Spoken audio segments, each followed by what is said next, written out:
বুঢ়ী গোসাঁনীয়ে ল'ৰা ছোৱালীহালক যেনে তেনে মাক নোহোৱাকৈ চলিব পৰা কৰিছিলহে মাত্ৰ।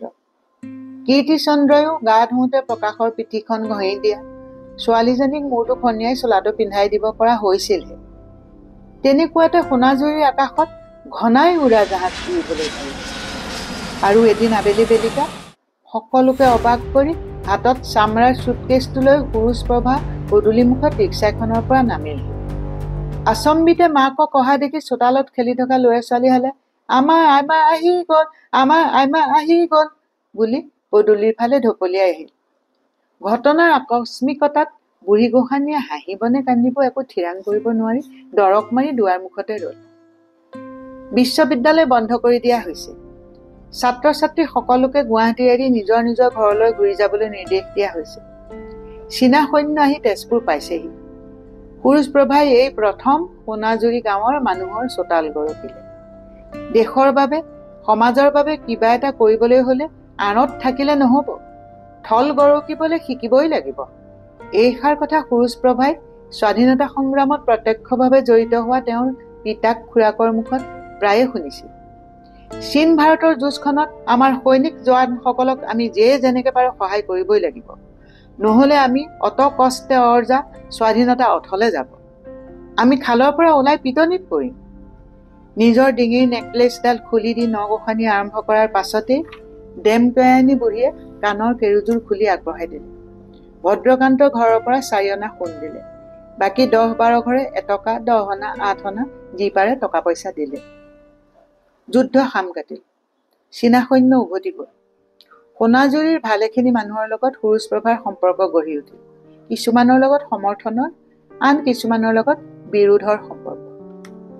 লগত থাকি লগৰে এজন হৈ বুজাব পাৰিলেহে মানুহে যিকোনো কথা মানি লয়। কৰবাৰ কোনোবা হৈ কলে যিমান ভাল কথা কলেও মানুহে মানি লবলৈ টান পায়। সুৰুজপ্ৰভাই ইতিমধ্যে এই কথা ভালকৈ বুজি উঠিছিল।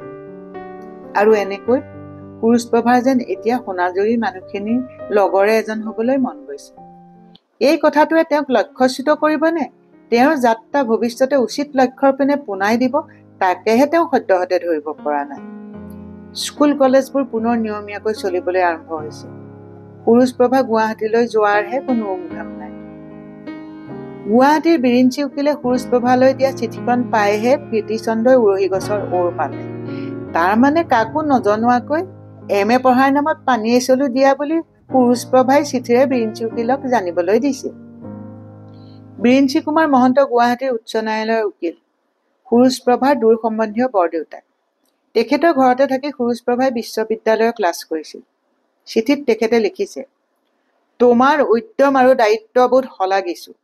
তুমি তোমাৰ সোণাঝুৰিৰ বাবে কিবা কৰিবলৈ তোমাৰ গোটেইটো জীৱন পৰি আছে। কিন্তু যিজন মানুহ কোনো পদত থাকে বা আন ধৰণে যশস্যাৰ অধিকাৰী হয়, তেওঁ কোৱা কথাহে মানুহে মানি লবলৈ আগ্ৰহ কৰে। সেই কথাটোও ধুৰুপ জানিবা। তদুপৰান্ত আনক শিকাবৰ বুজাবৰ জোখাৰে তোমাৰ জ্ঞান অভিজ্ঞতা এতিয়াই হৈছে বুলিও আমি প্ৰত্যয় যাব পৰা নাই। এতেকে সদ্যহতে তুমি উলটি আহি তোমাৰ এই কৰ্ম সম্পাদন কৰি লোৱাটোহে আমাৰ বোধেৰে উত্তম কথা হব। কিম অধিকম নীতি। দুদিনৰ পাছতে ডাকঘৰৰ পিয়নে সুৰুজপ্ৰভাৰ নামত অহা ডাঙৰ এটা টোপোলা ঘৰতে দিলেহি। টোপোলাটো আহিছিল গুৱাহাটী বিশ্ববিদ্যালয়ৰ অধ্যাপক বিনন্দ বিলাস বৰুৱাৰ পৰা। লগত থকা চিঠিখনত তেওঁ লিখিছে, এই টোপোলা তোমাৰ হাতত পৰালৈ বিশ্ববিদ্যালয়ৰ বন্ধ আৰম্ভ হব। তোমাৰ অনুপস্থিতিত যিখিনি পঢ়োৱা হৈ গৈছে সেইখিনি ইয়াত পাবা। বন্ধৰ ভিতৰতে ঘৰত এইখিনি পঢ়ি শুনি ল'বা।